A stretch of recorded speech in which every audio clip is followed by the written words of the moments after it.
નમસ્કાર વિદ્યાર્થી મિત્રો, જીપીએસસી એક્ઝામ વોરિયર્સમાં આપનું ફરી એકવાર હાર્દિક સ્વાગત છે. મિત્રો, ગઈકાલે પોલીસ કોન્સ્ટેબલની રનિંગ માટેનો આપણે એક વિડીયો અપલોડ કર્યો અને જેમાં મેં કેટલીક ટિપ્સ શેર કરી કે જે વિદ્યાર્થી મિત્રોએ રનિંગ એટલે કે પોલીસની દોડ જે 25 મિનિટના અંદર 5 કિલોમીટર પૂર્ણ કરવાની હોય છે અને જ્યારે હવે રનિંગને બસ થોડાક દિવસો બાકી છે, તો જે મિત્રોને દોડ પૂર્ણ નથી થતી અથવા કોઈ સમસ્યા આવી રહી છે, તો એવા મિત્રો માટે મેં ગઈકાલે એક વિડીયો અપલોડ કર્યો હતો રનિંગ માટેનો મારી ચેનલ ઉપર. એ આપ જોઈ શકો છો. સાથે સાથે મેં મારી ટેલિગ્રામ ચેનલ ઉપર પણ એ વિડીયો મોકલેલ છે, તો એમાંથી પણ આપ જોઈ શકો છો. એ વિડીયોને સારો એવો પ્રતિસાદ મળ્યો એ બદલ તમામ વિદ્યાર્થી મિત્રોનો ખૂબ ખૂબ આભાર. અને ક્યાંક પ્રત્યક્ષ કે પરોક્ષ રીતે હું જે આપની સફળતાની જે સફર છે એમાં ક્યાંક ભાગીદાર થવું તો એ મારા માટે સૌભાગ્ય કહેવાય છે. તો બસ એ સાથે જે પોલીસ કોન્સ્ટેબલ માટે છે એક ફરીવાર થયું કે થોડીક જે પ્રેક્ટિકલની તો વાત કરી, પરંતુ જેની લેખિત એક્ઝામ છે તો એના માટે થોડી ચર્ચા કરી લઈએ. તો સૌપ્રથમ આજે આપણે આ જે વિડીયો છે એમાં માત્ર પોલીસ કોન્સ્ટેબલ માટે જ વાત કરીશું. પીએસએ માટે એક અલગથી વિડીયો બનાવીશું. તો પોલીસ કોન્સ્ટેબલ માટે બુક લિસ્ટ તો કયા પ્રકારનું બુક લિસ્ટ હોવું જોઈએ, બરાબર? તો જે નવી પેટર્ન પોલીસ કોન્સ્ટેબલની નવી પેટર્ન જે બદલાઈ છે એ મુજબ પેપર 1 એમાં પાર્ટ એ, બરાબર, ટોટલ 200 માર્ક્સની એક્ઝામ છે લેખિત. તો એમાં જે પાર્ટ એમાં છે એમાં ગણિત અને રિઝનિંગ બંને 30 માર્ક્સ અને ટોટલ 60 માર્ક્સનું છે. હવે મિત્રો, જો ગણિત અને રિઝનિંગ માટે ઘણા વિદ્યાર્થીઓને પ્રશ્ન હોય છે કે શું કરવું જોઈએ, કઈ રીતે ગણિત કરવું જોઈએ. તો જો મિત્રો, ગણિત અને રિઝનિંગ મારું પણ મેથ્સ અને રિઝનિંગ છે એ વીક હતું. હું જે અક્ષરની બુક છે, બરાબર, તો અક્ષરની બુક અથવા જે નીરજ ભરવાડની બુક આવે છે મેથ્સ અને રિઝનિંગ માટેની, તો એ કોઈ પણ એક બુકમાંથી આપ એ સમજી શકો સેલ્ફ, તો એ સમજી અને જાતે જે એક્ઝામ્પલ છે એ જાતે સમય મર્યાદામાં, એટલે કે એવું નહીં કે તમે એક કોઈ પણ એક એક્ઝામ્પલ માટે ઘણો બધો સમય વ્યતીત કરી નાખો અથવા કોઈ પણ એક ક્વેશ્ચન માટે ઘણો સમય ફાળવો, બરાબર. તો જે મેથ્સમાં ખાસ વસ્તુ છે કે આપ તમામ બાબતો જાણો, તમામ જે રીત છે સમજો, સાથે સાથે ઝડપ. મેથ્સમાં એ વસ્તુ છે, કારણ કે માની લો કે તમને તમામ રીત શીખી ગયા હશો, તમામ જે તમને ફોર્મ્યુલા હોય છે એ તમને ખ્યાલ હશે, પરંતુ જો આપણી પાસે ઝડપ નહીં હોય, એ ઝડપ ક્યારે આવશે આપણી પાસે કે રોજે રોજ પ્રેક્ટિસ હશે તો. એના સિવાય મેથ્સ અને રિઝનિંગમાં સ્પીડ નહીં આવે. તો મિત્રો, એના માટે જ જરૂરી છે વસ્તુ કે રોજ પ્રેક્ટિસ, ડેલી પ્રેક્ટિસ કમ્પલસરી છે મેથ્સ અને રિઝનિંગ માટે. એના સિવાય જે સ્પીડ છે કે સમય મર્યાદામાં આપ સોલ્વ કરી શકો ક્વેશ્ચન, એ વસ્તુ પોસિબલ નહીં થાય. એટલે બકુલ પટેલ અથવા નીરજ ભરવાડ બંનેમાંથી કોઈના જે મેથ્સ અને રિઝનિંગ રિલેટેડ વિડીયોઝ છે એ જોઈ શકો છો. હવે એમાં પણ જો મિત્રો, વિડીયોઝ તો જે વસ્તુ અમુક વસ્તુ એવી હોય છે કે જે બેઝિક વસ્તુઓ છે કે જે બુક્સમાંથી આપ દેખી અને જાતે શીખી શકો એવા હો છો. તો એ માટે એવું નથી કે એક જ, ધારો કે નફો ખોટ છે તો નફાખોટ ઉપર 20 વિડીયો બનાવી દીધા હોય તો પછી એ 20 વિડીયો તમે 10 મિનિટના કે 15 મિનિટના છે, પરંતુ એના માટે આપ 3 થી 4 કલાક ફાળવો છો માત્ર એક નફો ખોટ માટે, અને પછી અલગથી એના એક્ઝામ્પલ ગણો છો. તો એ ક્યાંક મારું અંગતપણે માનવું છે કે સમય થોડો વધુ વ્યતીત કર્યો કહેવાય. એનાથી બેટર એ છે કે આપ અક્ષર અથવા નીરજ ભરવાડ કોઈ બી એક ગણિતની કોઈ બી જે પ્રકાશન છે કોમ્પિટિટિવ એક્ઝામ માટેનું, એને ઉપયોગ કરી શકો છો. એમાં જે વિવિધ જે એક્ઝામ એટલે કે એક્ઝામમાં જે વિવિધ ચેપ્ટરો લેવામાં આવતા છે, પાછલા વર્ષનું પેપર જોશો તો આપને ખ્યાલ આવશે કે કયા ચેપ્ટરમાંથી એક ખાસ ક્વેશ્ચન પૂછવામાં આવે છે. તો એ બાબત ઉપર ખાસ ફોકસ કરી એના જે ક્વેશ્ચન આપેલા છે, જે પ્રેક્ટિસ ક્વેશ્ચન, તો એની પ્રેક્ટિસ કરો. જૂના કોઈ પણ પેપર હોય છે તો એની પ્રેક્ટિસ કરો. તો એનાથી શું થશે, આપની સ્પીડ ડેવલપ થશે, આપને ખ્યાલ આવશે અને તમામ રીતો આપ સમજી શકશો. એટલે ખાસ વસ્તુ. અને પછી બીજી વસ્તુ કે રોજ જે રીતો આપ શીખવી છે, તો ધારો કે માની લો કે આજે તમે ઝડપ અને ઝડપ અંતરને એ બાબતનું ચેપ્ટર કર્યું છે, પછી એના પછી તમે સમયનું ચેપ્ટર કર્યું છે, પછી રિઝનિંગનું. તો જ્યારે રિઝનિંગનું કોઈ બી એક ચેપ્ટર, ધારો કે કેલેન્ડર કરી રહ્યા છો, તો એના પહેલાં રિઝનિંગના જેટલા પણ ચેપ્ટર કર્યા તો એ એક વખત 30 મિનિટની અંદર એક ખાલી રિવાઇઝ કરી લેવાના કે કયા કયા ફોર્મ્યુલા એમાં જોયા હતા આપે. તો જેનાથી શું થશે, આપણી માઇન્ડમાં એ ફોર્મ્યુલા રહેશે, ત્રિકોણના, પછી લંબચોરસ, બીજા ઘનફળના, પછી નળાકાર, શંકુ. તો આના જે સૂત્રો હોય છે વર્તુળના, ગોળાના, બરાબર. તો એ વસ્તુ પછી જે નદીવાળા ક્વેશ્ચન આવતા હોય છે, પછી એક પાઇપ અથવા એક ટાંકીથી પાણી જતું હોય છે ને એક નળથી પાણી આવતું હોય છે, બરાબર. તો એવા પ્રશ્નો આવતા હોય છે. સામે બે જહાજ નદીમાં જઈ રહ્યા છે, તો એ કેટલા ટ્રેનવાળા પ્રશ્નો આવતા હોય છે. તો આવા જે મેથ્સ અને રિઝનિંગમાં જે ક્વેશ્ચન આવે છે એ સમય મર્યાદામાં આપ કરી શકો. એ માટે ઓપ્શન ઉપરથી કઈ રીતે ક્વેશ્ચન કરી શકો, એ માટે આ બધી વસ્તુ ધ્યાનમાં રાખી અને સ્પીડ લાવવાનું ખાસ, અને ડેલી પ્રેક્ટિસ કમ્પલસરી છે. તો મેથ્સ માટે બિનજરૂરી કરવું નહીં, વધુ પડતું કરવું નહીં. એવું ન બને કે મેથ્સ માટે આપ અલગ અલગ 4 કોર્સ લઈ ચૂક્યા હો, અલગ અલગ 5 થી 6 બુક્સ લાવી હોય, બરાબર. કારણ કે બીજા પણ 60 માર્ક્સનું મેથ્સ રિઝનિંગ છે, એના સિવાય 140 માર્ક્સ છે આપણી પાસે બીજા.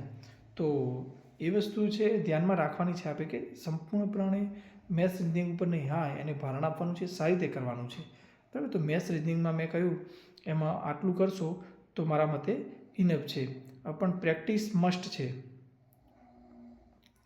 ત્યાર પછી મિત્રો જે વાત મેં કરી કે જે 60 માર્ક્સ, એના પછી ગુજરાતીમાં ગદ્યાર્થ ગ્રહણ 20 માર્ક્સ ગદ્યાર્થ ગ્રહણ. તો એમાં જો આપને જો ડિસ્ક્રિપ્ટિવ એક્ઝામ હોય તો એમાં આપણે પ્રશ્ન આપ્યો હોય પછી નીચે આન્સર લખવાનો હોય, પરંતુ આપણી એક્ઝામ વૈકલ્પિક છે.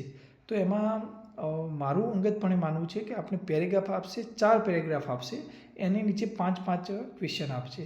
તો એમાં કયા પ્રકારનું કરશે, અમુક પ્રશ્નો એવા છે કે આનો પર્યાય શું થાય, આ શબ્દનો પર્યાય પેરેગ્રાફમાંથી શોધો, એટલે કે ફકરામાંથી, ઉપર આપેલા ફકરામાંથી આ શબ્દનો પર્યાયવાચી શબ્દ શોધો, બરાબર. અથવા આ શબ્દનો વિરુદ્ધાર્થી શબ્દ શોધો, આવા પ્રશ્ન પૂછ્યા છે.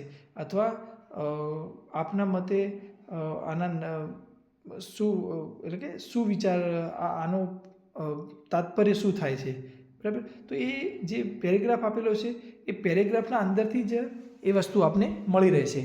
તો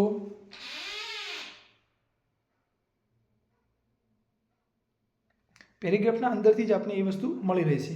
એટલે પણ એ વસ્તુ મેં કહ્યું એમ પેરેગ્રાફ એ રીતે, તો પેરેગ્રાફ સ્ટેપ બાય સ્ટેપ વાંચશો તો આરામથી, પરંતુ એક સ્ટિક ટુ લાઈન પકડી રાખવાની કે ચલો આ લાઈન વાંચી, ઓકે, એમાં કોઈ ક્વેશ્ચન, બીજી લાઈન, ત્રીજી લાઈન, એમ જે 4 કે 5 લાઈનની પેરેગ્રાફ હશે અને એમાંથી 5 ક્વેશ્ચન હશે. બરાબર. મારું અંગતપણે માનવું છે કે આ પ્રકારનું સામાન્યતઃ જે એક્ઝામ મેં જોઈ છે કે જે એક્ઝામમાં આવી રીતે પેરેગ્રાફ આપેલા હોય છે અને એમાંથી ક્વેશ્ચન પૂછતા હોય છે, તો એમાં વૈકલ્પિક એક્ઝામ એટલે કે OMR બેઝ એક્ઝામમાં આ પ્રકારનું હોય છે. તો એ માટે કોઈ બી વિશેષ પ્રેક્ટિસ કરવાની કે કોઈ જરૂર નથી. સમય મર્યાદામાં પેરેગ્રાફ વાંચો અને એ સોલ્વ કરવાનો પ્રયાસ કરવાનો છે. એ જે એટ ધ ટાઈમ પેપરમાં જે વસ્તુ આપણે એપ્લાય કરવાની છે. તો આ વાત થઈ આપણે 60 + 20 એટલે કે 80 માર્ક્સની, બરાબર. હવે આપણે જે પેપર 1 છે એના પાર્ટ બી તરફ જઈએ. પાર્ટ એ આપણે જોઈ લીધો. હવે મિત્રો પાર્ટ બીમાં જે ફર્સ્ટ સબ્જેક્ટ છે એ બંધારણ. તો બંધારણનું વેટેજ 30 માર્ક્સનું છે, એટલે 30 માર્ક્સ એટલે કે સારું એવું વેટેજ છે. તો મિત્રો બંધારણ માટે અલગ અલગ વિડીયોઝ જોવાની જરૂર નથી, અલગ અલગ કોઈ એવા કોર્સ લેવાની જરૂર નથી. યુવા ઉપનિષદની બંધારણની બુક આવે છે, બહુ સારી અને બેસ્ટ બુક આવે છે. તો એ બુકમાંથી આપ સારી રીતે સમજી પણ શકશો અને તમામ મુદ્દાઓ આપના કવર થઈ જશે. હવે જો મિત્રો એમાં પણ જ્યારે આપ બંધારણ વાંચી રહ્યા છો તો કમ્પલસરી છે કે આપ સિલેબસને પાસે લઈને બેસો. સિલેબસમાં જે ટૉપિક કયા છે એ ટૉપિક મુજબ વાંચો, જેનાથી આપના માટે બિનજરૂરી જે વાંચવાનું છે એ ટાળી શકશો.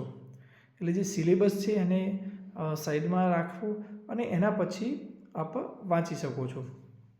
તો યુવા ઉપનિષદની બુકમાં એ ટોટલી આપણા બધા જ ટૉપિક કવર થઈ જાય છે. મેં પર્સનલી જોયું છે અને સારી રીતે કવર થઈ જાય છે. અને જો એ આપે એટલું આપ કરશો તો મારું માનવું છે કે બંધારણમાં આપને 30માંથી 1 પણ માર્ક્સનું ખોટું નહીં પડે. એટલે મિત્રો એ ખાસ વસ્તુ. બીજી વસ્તુ, બંધારણમાં જે ક્વેશ્ચન છે તો બંધારણમાં 2 પ્રકારે ક્વેશ્ચન પૂછી શકાય. એક તો સીધા ફ્લેટ ક્વેશ્ચન પૂછી શકાય કે જે ક્વેશ્ચન છે અને 4 નીચે ઓપ્શન આપેલા છે. બીજી જે જે શ્રી હસમુખ પટેલ સર હતા આઈપીએસ, હાલમાં જે ગુજરાત જાહેર સેવા આયોગના ચેરમેન તરીકે કાર્યભાર સંભાળી રહ્યા છે.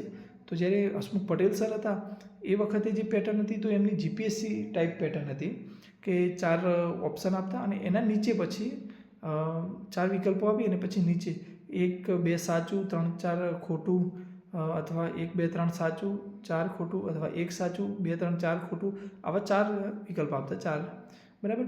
તો હવે આપણે કઈ રીતે કરવાનું? તો જે ચેપ્ટર એટલે કે જે સિલેબસમાં ટૉપિક આપેલા છે એને સારી રીતે સમજો, સારી રીતે વાંચી લો. વાંચવાના સાથે સમજજો પણ ખરા, કારણ કે બંધારણ એવી વસ્તુ છે વાંચ્યા કરતો સમજવાની વસ્તુ. અમુક જે ફેક્ચ્યુઅલ બાબતો છે જેમ કે બંધારણીય સંસ્થાઓ, તો બંધારણીય સંસ્થાઓમાં એનો આર્ટિકલ, પછી એમાં કેટલા સભ્યો હોય છે, બરાબર, તો પછી એની એટલે કે લાયકાત શું, કેટલી ઉંમર હોવી જોઈએ, એની વયમર્યાદા શું, એનું ક્વોલિફિકેશન શું, તો એ વસ્તુ બરાબર. એની નિમણૂક કોણ કરે, એમને દૂર કોણ કરી શકે, એમની પાસે શું સત્તાઓ હોય, શું કાર્ય હોય. તો આ બેઝિક વસ્તુ બંધારણીય, બરાબર. કટોકટી, તો કટોકટી 3 પ્રકાર, તો 3 પ્રકારની કટોકટી. એમાં બંદી ગૃહોની કેટલી બહુમતી જોઈએ તો એ કટોકટી લાગુ થાય. પછી કટોકટીની જે અસર છે એને દૂર કરવા માટે શું કરવું જોઈએ, બરાબર. પછી કેટલા વિસ્તારમાં લાગુ થાય. પછી એ કટોકટીથી કેન્દ્ર રાજ્ય સંબંધ ઉપર શું ઇફેક્ટ થાય એ વસ્તુ, બરાબર. તો આ વસ્તુ જે છે એ બધી વસ્તુ તમે બંધારણમાં આ જે અભિગમ છે એ અભિગમથી આપ વાંચજો તો બંધારણ આપ સમજશો. અને જે ક્વેશ્ચન આપને જે પૂછાશે આ પ્રકારના પૂછાશે એવું મારું અંગતપણે માનવું છે. આ જે મોસ્ટ લેવલ થઈ ગયું, આનાથી નીચે પૂછાશે તો આપને કંઈ વાંધો આવશે નહીં, આપ આરામથી ટેકલ કરી શકશો.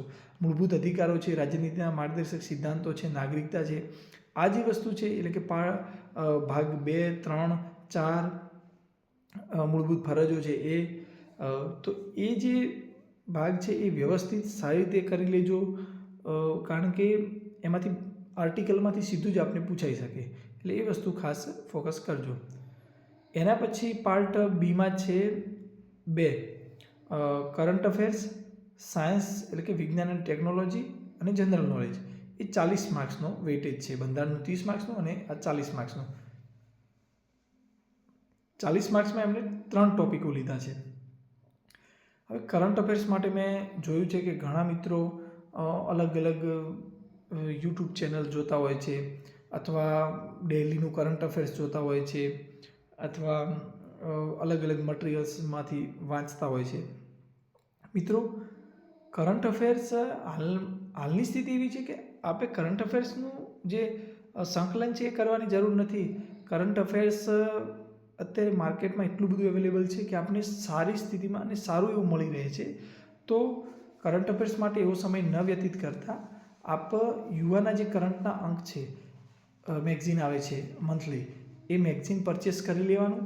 અને એ જે એક્ઝામનો આપનું જે સમય આવે એક્ઝામનો, માની લો કે આપની એક્ઝામ છે ફેબ્રુઆરીમાં છે, બરાબર. તો ફેબ્રુઆરીમાં આપની રિટન એક્ઝામ છે, તો ફેબ્રુઆરીથી જે 4 માસ પહેલાંના એટલા મેગઝીન 4 મેગઝીન લાવવાના થાય. એ મેગઝીન લઈ એમાંથી જે છે એ વાંચવાનું છે. જે એમાં ગુજરાત ખાસ વસ્તુ, પછી ભારત, પછી આંતરરાષ્ટ્રીય સંબંધોમાં જે મહત્ત્વની બાબતો હોય કોઈ, તો એવી વાંચવાની જરૂર છે. એ વસ્તુ કરવાની જરૂર છે. બાકી કરંટ માટે કોઈ અલગથી નોટ્સ બનાવવાની જરૂર નથી.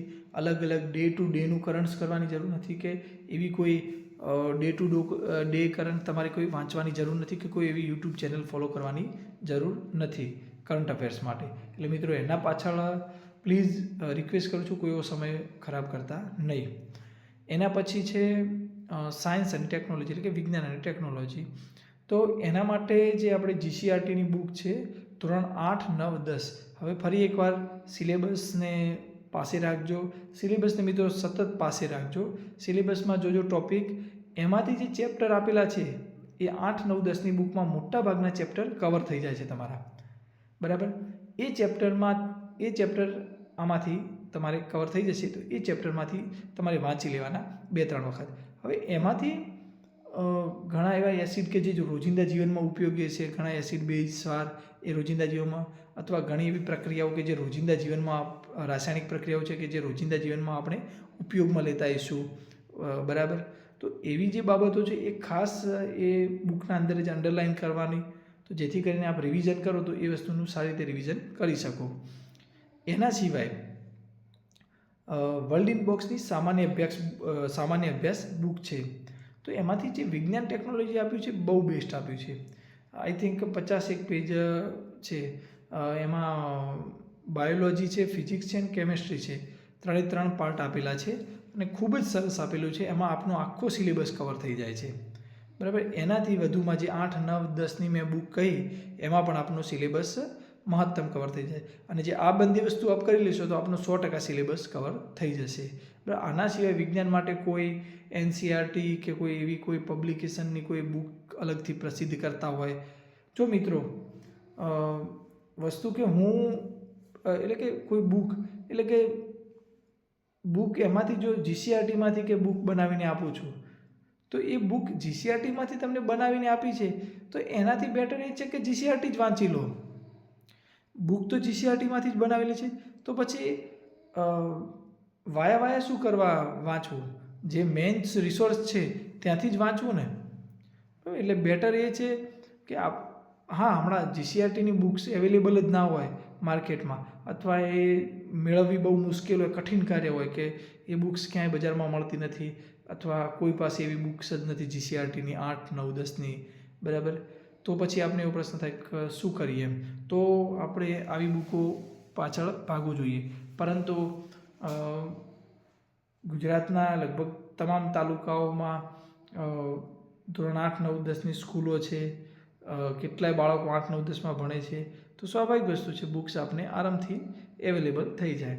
અને ત્યાં પણ જો બુક્સ ના મળે તો ગાંધીનગર જે પાઠ્યપુસ્તક મંડળ બોર્ડ એટલે કે પાઠ્યપુસ્તક મંડળ છે, તો ત્યાં આગળથી આપને જે પણ સબ્જેક્ટની જે પણ બુકની જરૂર હોય એ બુક સરકારી જે કિંમત છે એ મુજબ ખૂબ જ ઓછા દરે મળી રહી છે. એટલે કે જે પ્રિન્ટેડ કિંમત હોય છે, મને ખ્યાલ છે ત્યાં સુધી પ્રિન્ટેડ કિંમત એ લોકો, પણ સરકારી કિંમત બહુ ઓછી હોય છે, એટલે આપને ત્યાંથી મળી રહે છે.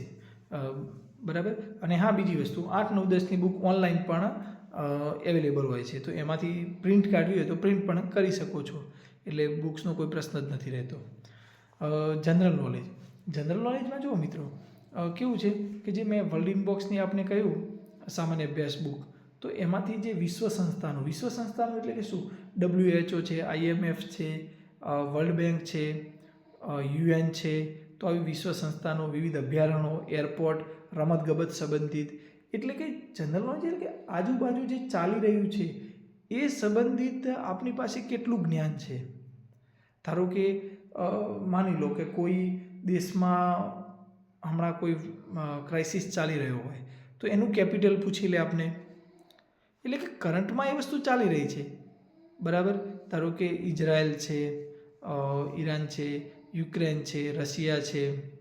બરાબર, તો આ જે લેબનોન છે, તો આ જે દેશોની વાત કરી કે જે હાલમાં ચર્ચામાં છે, તો એના પાટનગર આપને ખ્યાલ હોવા જોઈએ કે હા ભાઈ કે આ પાટનગર છે.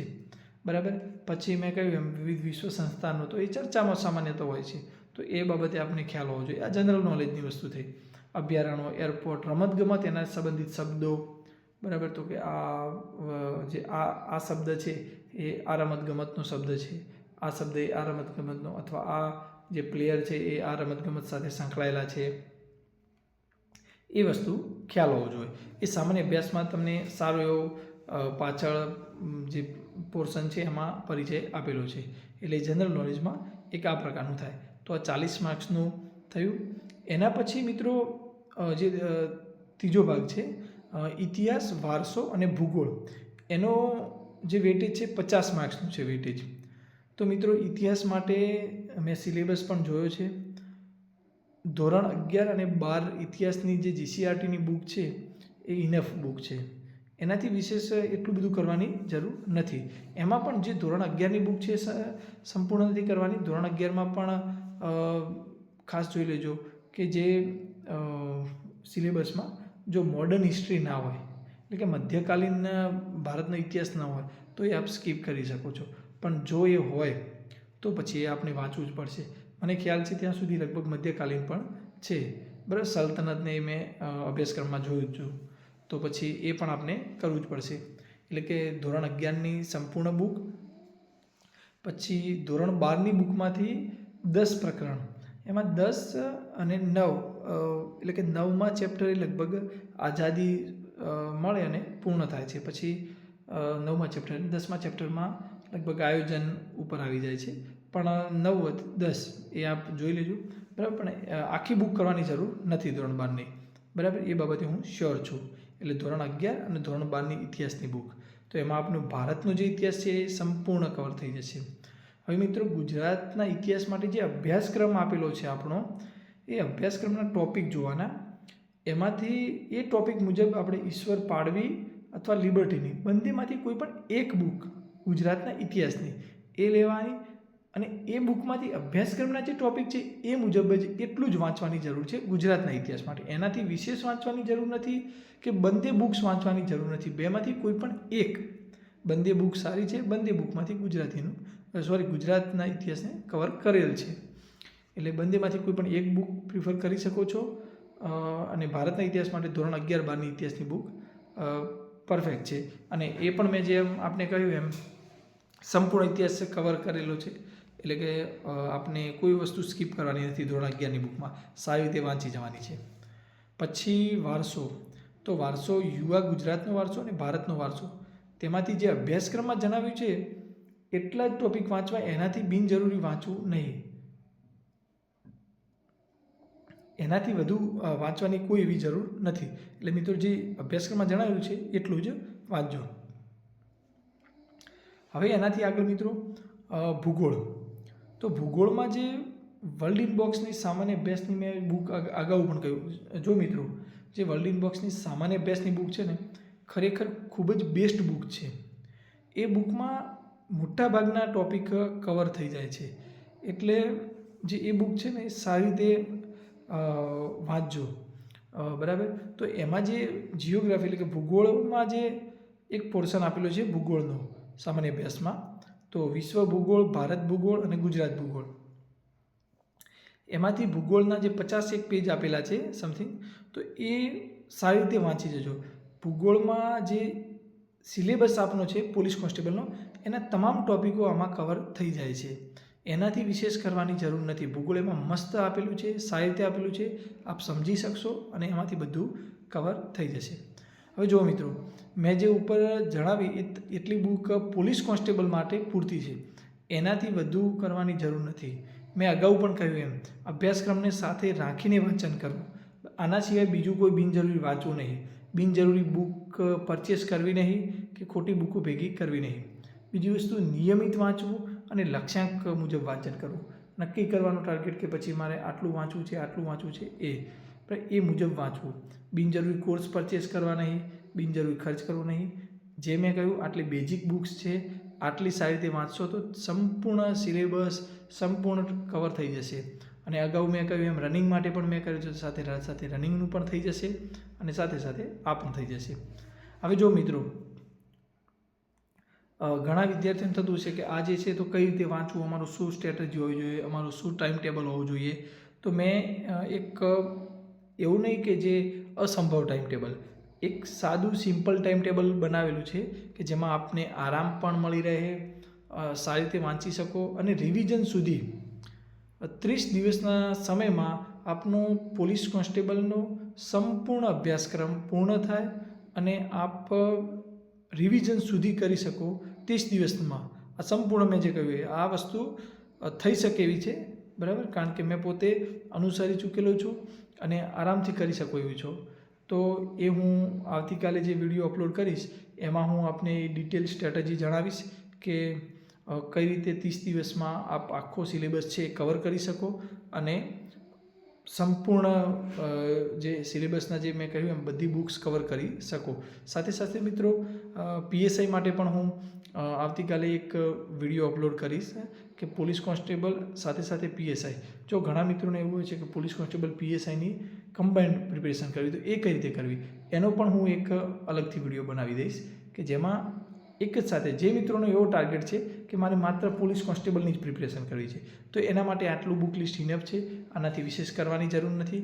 આટલું કરશો એમાં બધું જ કવર થઈ જશે. એમના માટે કઈ સ્ટ્રેટેજી એ હું કાલે વિડીયો અપલોડ કરી દઈશ. જેમને માત્ર ને માત્ર પીએસઆઈ ઉપર ફોકસ છે કે જે હાલમાં માની લો કોઈ ક્લાસ 3ની જોબમાં છે અથવા કોન્સ્ટેબલમાં છે અને એમનું ફોકસ છે કે મારે માત્ર ને માત્ર પીએસઆઈ બનવું છે, તો એમના માટે પણ કાલે હું સ્ટ્રેટેજી પ્લસ બુક લિસ્ટ કઈ રીતે વાંચવું, શું વાંચવું એનો વિડીયો અપલોડ કરીશ. સાથે સાથે બંને કે કોઈ વિદ્યાર્થીને એવું છે કે મારે કોન્સ્ટેબલ અને પીએસઆઈ બંનેની સાથે પ્રિપેરેશન કરવી છે, તો આ ત્રણેય પ્રિપેરેશન 30 દિવસમાં, એટલે કે બંને પ્રિપેરેશન કોન્સ્ટેબલ અને પીએસઆઈ બંનેની પ્રિપેરેશન 30 દિવસની સમય મર્યાદામાં આપ આરામથી પૂર્ણ કરી શકો છો. એટલે કે 30 દિવસમાં, એટલે કે સમથિંગ ડિસેમ્બર એટલે જાન્યુઆરી સ્ટાર્ટ સુધીમાં આપને સંપૂર્ણ સિલેબસ રિવિઝન સાથે પૂર્ણ થઈ ગયો હશે અને રનિંગ પણ આપ સારી રીતે પૂર્ણ કરી ચૂક્યા છો. તો મિત્રો એ વિડીયો હું કાલે અપલોડ કરીશ અને જો આપના કોઈ સજેશન હોય અથવા આપની કોઈ ડિમાન્ડ હોય કે આ બાબતે કોઈ વિડીયો બનાવો અથવા આ બાબતમાં શું કરવું જોઈએ, આ વિષયમાં શું કરવું જોઈએ અથવા આ પોઈન્ટમાં, આ ટૉપિકમાં શું કરવું જોઈએ, કોઈ બાબતે ખ્યાલ ના આવતો હોય તો ચોક્કસથી આપ કોમેન્ટમાં મને જણાવી શકશો. ટેલિગ્રામમાં પણ આપ જણાવી શકશો મિત્રો. ટેલિગ્રામ મારી ચેનલ છે એ આપ જોઈન કરી શકો છો અને મને કોમેન્ટમાં પણ જણાવી શકો છો. તો ચોક્કસથી હું શક્ય છે એટલા આપની સમસ્યાઓનું સમાધાન કરવાનો, એટલે કે સોલ્વ કરવાનો પ્રયાસ કરીશ. તો બસ આજના વિડીયોમાં મિત્રો આટલું જ. આશા રાખું છું આપ સારી રીતે પ્રિપેરેશન કરી રહ્યા છો અને જે સફળતાની જે સફર છે એમાં યોગ્ય માર્ગ પર આપ જઈ રહ્યા છો. આપ સૌ મિત્રોને આપની જે પ્રિપેરેશન છે એ માટે ફરી એકવાર શુભેચ્છા. ફરીવાર આવતીકાલે મળીએ છીએ. Thank you so much.